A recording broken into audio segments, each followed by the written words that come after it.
Hello everyone, कैसे हैं आप लोग? आप लोग का कमेंट्स आ रहा था कि सिनॉप्सिस कैसे बनाएं। यानी कि देखिए, सिनॉप्सिस हो या रिसर्च प्रपोजल हो, उसे कैसे प्रिपेयर करें, ऐसा कमेंट्स आ रहा था। इसीलिए इसी कमेंट के डिमांड के बेस पे हमने आप लोगों को सिनॉप्सिस कैसे बनाना है इसके बारे में बताएंगे। स्टेप टू स्टेप एक्सप्लेन करेंगे। देखिए, सिनॉप्सिस मतलब क्या होता है कि आप किस चीज पे रिसर्च करना चाहते हैं। ठीक है। सबसे पहले आपको टॉपिक डिसाइड करना होता है कि हमें किस टॉपिक पर रिसर्च करना है। जैसे मान लीजिए आपका बॉटनी है, तो आप कहीं ना कहीं ये डिसाइड करेंगे कि हमको बॉटनी के एरिया में किस पॉइंट पर रिसर्च करना है। जैसे मान लीजिए एलगी पे करना है, तो एलगी से रिलेटेड आपको जो भी रिव्यू पेपर होता है वो पढ़ना होता है। अब सवाल उठता है कि रिव्यू पेपर कहाँ पर है।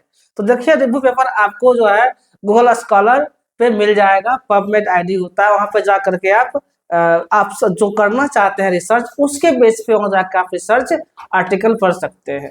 अब रिसर्च प्रपोजल बनाने के लिए आखिर कहाँ से शुरू करें हम, जो रिसर्च प्रपोजल प्रिपेयर हो। देखिए, सबसे पहले रिसर्च प्रपोजल में आपको टॉपिक क्या करना है, किस टॉपिक पर रिसर्च करना है, टॉपिक प्रिपेयर करना होता है। ठीक है। टॉपिक के बाद आपको क्या करना होता है, इंट्रोडक्शन। जैसे कि आप जो रिसर्च करेंगे उसका इंट्रोडक्शन क्या होगा, उसको इंट्रोडक्शन देना होगा। इंट्रोडक्शन के बाद जो होता है रिव्यू ऑफ लिटरेचर, यानी कि रिव्यू ऑफ लिटरेचर कहाँ से करेंगे।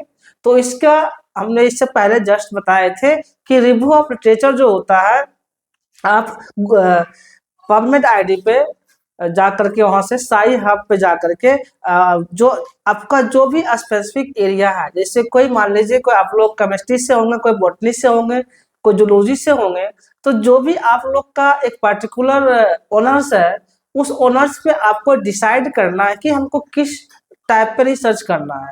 और देखिए, ये आपका टेंटेटिव होगा। ठीक है। इसके बाद जब आपका इंटरव्यू फाइनल हो जाएगा, इंटरव्यू का रिजल्ट आएगा, फिर आपको गाइड अलॉटमेंट होते हैं। आप लोग को गाइड खुद चूज करना होता है, ये इंटरव्यू के बाद का प्रोसेस है।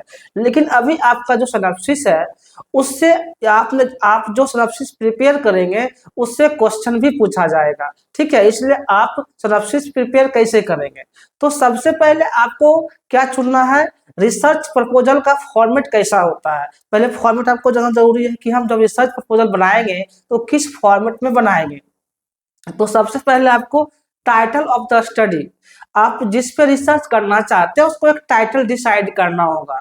मान लीजिए अगर आप बोटनी में है, तो अगर एल्गी पे चाहते हैं, कोई प्लांट पे चाहते हैं, मेज पे चाहते हैं, या किसी भी प्लांट पे चाहते हैं, तो उसके लिए आपको पहले एक टाइटल बनाना होगा कि हमको ये टाइटल होना चाहिए। ठीक है। एक स्पष्ट शीर्षक होना चाहिए, टाइटल होना चाहिए। आप उसी टाइटल के बेस पे आगे का रिसर्च करेंगे। टाइटल मान लीजिए चलिए तैयार हो गया। और टाइटल कैसे तैयार होगा, पहले आप इसके रिलेटेड पेपर पढ़ेंगे। जब पेपर पढ़ेंगे सारा आइडिया क्लियर हो जाएगा कि रिसर्च पेपर कैसे मतलब प्रपोजल बनाना है। पहला ये हुआ कि आपको टाइटल देना है। ठीक है। जब प्रपोजल बनाएंगे टाइटल देना है। टाइटल के बाद किस में आते हैं, इंट्रोडक्शन में आते हैं। ठीक है। तो आप इंट्रोडक्शन कैसे देंगे, तो इंट्रोडक्शन से रिलेटेड आपको जो पेपर पढ़ना है, पढ़ेंगे पेपर, उसमें आपको इंट्रो देना है, इंट्रोडक्शन लिखना है। जो आपने टाइटल तैयार किया और उसमें क्या इंट्रोडक्शन होगा, क्या उसका मतलब कि पृष्ठभूमि है, क्या उसमें इंपॉर्टेंट पॉइंट है, उसको आपको उसमें एक्सप्लेन करना होता है।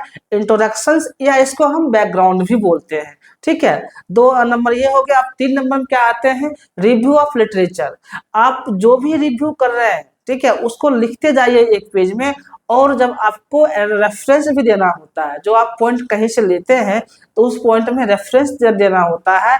यानी कि इंट्रोडक्शन के बाद आपको क्या करना है, review of literature. Review of literature कहाँ पढ़ना है, रिव्यू ऑफ लिटरेचर जो है सो आपको गूगल स्कॉलर पे जाइएगा, पबमेड आईडी पे जाइएगा, वहां पे आपको बहुत सारे पेपर मिल जाएंगे। ठीक है। अगर केमिस्ट्री से है तो केमिस्ट्री के ढंग से वहां टाइप करके सर्च मारिए। और या आप मान लीजिए बॉटनी से है, जूलॉजी से है, या हिस्ट्री से है, यानी वे कोई इकोनॉमिक्स से है, किसी भी सब्जेक्ट से है, आप वहां पर जा करके अगर अपने सब्जेक्ट से रिलेटेड सर्च करेंगे तो आपको वहां पर सारा इंफॉर्मेशन दिख जाएगा। और पेपर को पढ़िए। या देखिए रिसर्च में होता है क्या कि आपको रिसर्च का गैप ढूंढना होता है कि छुटा हुआ क्या काम है, जो छुटा हुआ काम है उसको दिखाना होता है। ठीक है, आप रिव्यू ऑफ लिटरेचर देख लिए। अब आते हैं हम स्टेटमेंट ऑफ द प्रॉब्लम। आखिर समस्या क्या है, मतलब समस्या क्या है। जब आप रिसर्च करते हैं तो कुछ को प्रॉब्लम हुआ तो प्रॉब्लम है तब तो रिसर्च होता है। अगर मान लीजिए कोई समस्या ही नहीं है तो रिसर्च क्यों होगा। तो कुछ भी जो समस्याएं हैं उसको हम स्टेटमेंट ऑफ द प्रॉब्लम में कंसीडर करते हैं। ठीक है, ये हो गया। अब आते हैं हम objective of the study. Objective क्या होता है। ऑब्जेक्टिव मतलब कि आप जब रिसर्च कर रहे हैं उसका उद्देश्य क्या है, ऑब्जेक्टिव क्या है, तो आपको ऑब्जेक्टिव भी लिखना होता है। This is the part of the synopsis या रिसर्च प्रपोजल का ये सारा स्टेप टू स्टेप हम बताते जा रहे हैं जो आपको एक्सप्लेन करना है, देखना है। ठीक है, यानी कि हम जो बता रहे हैं उसको आप point two point note out भी कर सकते हैं, जहां भी कोई कंफ्यूजन होगा कमेंट्स कर सकते हैं। अब देखते हैं ऑब्जेक्टिव ऑफ द स्टडी। देखिए ऑब्जेक्टिव आप दो तीन तरीका से कर सकते हैं। आखिर आपको आप जो रिसर्च कर रहे हैं इसका उद्देश्य क्या है, इसका ऑब्जेक्टिव क्या है, क्या इससे देश को फायदा हो रहा है, क्या समाज को फायदा हो रहा है, ये बात भी होता है। पहले आपको क्या करना है, एनालाइज करते हैं या कंपेयर करते हैं, नहीं तो इवैल्यूएट करते हैं। ये तीन तरह से ऑब्जेक्टिव ऑफ द स्टडी होता है। ठीक है, उसके बाद हम आते हैं हाइपोथेसिस। हाइपोथेसिस क्या होता है, एजम्पशन होता है, जो कि एक टेंटेटिव आइडिया होता है। देखिए हाइपोथेसिस मतलब क्या होता है, ये रिजेक्ट भी हो सकता है, एक्सेप्ट भी हो सकता है। जो आप लोग के पहले हम जो क्लास लेते थे रिसर्च का तो उसे भी बताए होंगे हाइपोथेसिस का क्या होता है। यानी कि एक टेंटेटिव आइडिया होता है जो आपको यहाँ पे आइडिया देना होता है। अब आते हैं रिसर्च मेथोडोलॉजी। यानी कि रिसर्च मेथोडोलॉजी क्या होता है कि इसमें आपको आप किस तरह से जो काम कर रहे हैं, जो रिसर्च करेंगे उसके बारे में बताना है कि आप किस टाइप का रिसर्च करने जा रहे हैं। रिसर्च मेथोडोलॉजी में सारा पॉइंट को इंक्लूड करना है कि आपको आप मतलब किस तरह का शोध करना चाह रहे हैं, इसका जानकारी आपको कहाँ देना है, रिसर्च मेथोडोलॉजी में जानकारी देना है। आप रिसर्च कैसा करना चाह रहे हैं, डिस्क्रिप्टिव करना चाह रहे हैं या एनालिटिकल करना चाह रहे हैं या एक्सपेरिमेंटल करना चाह रहे हैं, तो इस टाइप का रिसर्च आपको किस टाइप का रिसर्च करना है वहां पे आपको जानकारी देना होता है। ठीक है, ये आपका this is part of the research methodology का पार्ट हो गया, यानी कि टाइप ऑफ रिसर्च किस टाइप का रिसर्च आपका है। उसके बाद जो है सो सैंपलिंग टेक्निक। आप मतलब मान लीजिए पहले पॉपुलेशन एंड सैंपल, जो पॉपुलेशन हम कलेक्शन करते हैं एंड सैंपल कलेक्शन किस टाइप से करना है। एक होता है सैंपलिंग टेक्निक, आप सैंपल कलेक्शन कर लिए और उसको जाकर मान लीजिए लेबोरेटरी में टेस्ट कर लिए, तो इस तरह से भी होता है। एक होता है data collection method, data collection कर लिए, जैसे इंटरव्यू होता है, ऑब्जर्वेशन होता है, उस सब डाटा कलेक्शन करके ही रिसर्च किया जाता है।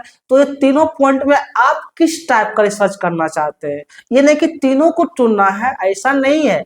या तो आप पॉपुलेशन एंड सैंपल पे करना है, या सैंपलिंग टेक्निक पे करना है, या क्वेश्चनाइजर इंटरव्यू ऑब्जर्वेशंस पे जो सिर्फ और सिर्फ डाटा कलेक्शंस के लिए होता है उस पे करना है। तो आपको डिसाइड करना होता है या डाटा एनालिसिस पे करना है। ठीक है, ये आपका मेन पॉइंट होता है। अब देखिए अब एक मतलब कि एक समराइज करके बताते हैं कि आप जो रिसर्च प्रपोजल बनाएंगे उसमें शॉर्ट पॉइंट में क्या क्या होता है। तो सबसे पहले इंट्रोडक्शन लिखना होता है। टाइटल आपने चूज कर लिया कि टाइटल क्या है, टाइटल चूज करने के बाद आपको इंट्रोडक्शन देना होता है। इंट्रोडक्शन के बाद लिटरेचर ऑफ रिव्यू, जो आप लिटरेचर ऑफ रिव्यू पढ़ेंगे, कैसे पढ़ना है मैंने बता दिया कि कहाँ जाके सर्च करना है, ताकि आपको वहाँ पर जो प्रीवियस ईयर का पेपर है वो मिल जाएगा, उससे आप पढ़ के की पॉइंट नोट कर सकते हैं। लिटरेचर ऑफ रिव्यू और रिव्यू जो आपने पढ़ा उसको इंडिकेशन करना होता है। फिर आपको बनाना होता है रिसर्च मेथोडोलॉजी, यानी कि आपको जो शोध करना है, रिसर्च करना है, किस टाइप का रिसर्च करना है, वो बातें आपको किस में लिखना होता है, रिसर्च मेथोडोलॉजी में। यानी कि सबसे फर्स्ट पॉइंट आपको टाइटल चूज करना है, टाइटल के बाद क्या करना है, इंट्रोडक्शन करना है। इंट्रोडक्शन के बाद लिटरेचर रिव्यू करना है। लिटरेचर रिव्यू के बाद रिसर्च मेथोडोलॉजी, यानी कि रिसर्च मेथोडोलॉजी मतलब क्या होता है, आप जो काम करेंगे रिसर्च में उसको किस टाइप से करेंगे वो दिखाना होता है। चौथा होता है data analysis and interpretation, data analysis कैसे करना है। फिर फाइंडिंग, कंक्लूजन्स एंड सजेशन आप दे सकते हैं कि क्या कंक्लूजन्स निकलता है आपके रिसर्च का, ठीक है। लास्ट में रेफरेंस होता है, जब पेपर बनाएंगे उसके नीचे लास्ट क्या देंगे, रेफरेंस देंगे, यानी कि बिब्लियोग्राफी। अब रेफरेंस जो भी रिसर्च लेंगे रेफरेंस देके लेंगे। मान लीजिए एक हम बता रहे हैं डेमो। डेमो क्या है, आपका एक टाइटल है, ठीक है। टाइटल क्या है, जो भी स्टूडेंट बॉटनी से हैं, अभी मैं एक मतलब कि आपको मैं एक आपको मतलब कि एक डेमो टाइप का जो टाइटल है वो बता रहा है। जैसे जो बॉटनी क्या है वो देखिए, potential of fresh water. Title क्या है, potential of fresh water algae for bioremediation of heavy metals from contaminated water bodies, यानी कि जो प्रदूषित जल है भारी धातुओं को हटाने हेतु मीठे पानी के शैवालों की जैव उपचार क्षमता, यानी कि potential of fresh water algae for bioremediation of heavy metals from contaminated water bodies, heavy water उसको हटा दिया जाता है। तो इसके रिगार्डिंग क्या होगा, सबसे पहले इंट्रोडक्शन लिखना है। इंट्रोडक्शन आप क्या लिखते हैं, फिर रिव्यू ऑफ लिटरेचर लिखिए, उसके बाद प्रॉब्लम स्टेटमेंट है, समस्या क्या है, उसका ऑब्जेक्टिव लिखना है, उद्देश्य क्या है, ऑब्जेक्टिव भी लिखना है, ऐसा नहीं ऑब्जेक्टिव नहीं लिखना है। ऑब्जेक्टिव के बाद आपको हाइपोथेसिस लिखना है, फिर रिसर्च मेथोडोलॉजी लिखना है, आप किस टाइप की रिसर्च करना चाहते हैं। उसके बाद रिसर्च मेथोडोलॉजी के बाद आपको सिग्निफिकेंस देना है, फिर टेंटेटिव आइडिया देना है, यानी कि इंट्रोडक्शन के साथ आप इस तरह से सबसे लास्ट क्या होता है, रेफरेंस होता है। क्या होता है, रेफरेंस होता है। यानी आप एक सिंपल वे में एक रिसर्च टॉपिक को बनाने के लिए, एक सिनॉप्सिस को बनाने के लिए सबसे पहले टॉपिक चूज करते हैं। टॉपिक के बाद इंट्रोडक्शन, इंट्रोडक्शन के बाद रिव्यू ऑफ लिटरेचर, इसके बाद ऑब्जेक्टिव्स, ऑब्जेक्टिव के बाद plan of work, plan of work के बाद रेफरेंस, यानी कि इस टाइप से आप 5-6-7 पॉइंट में सारा प्रपोजल आप बना सकते हैं, ठीक है।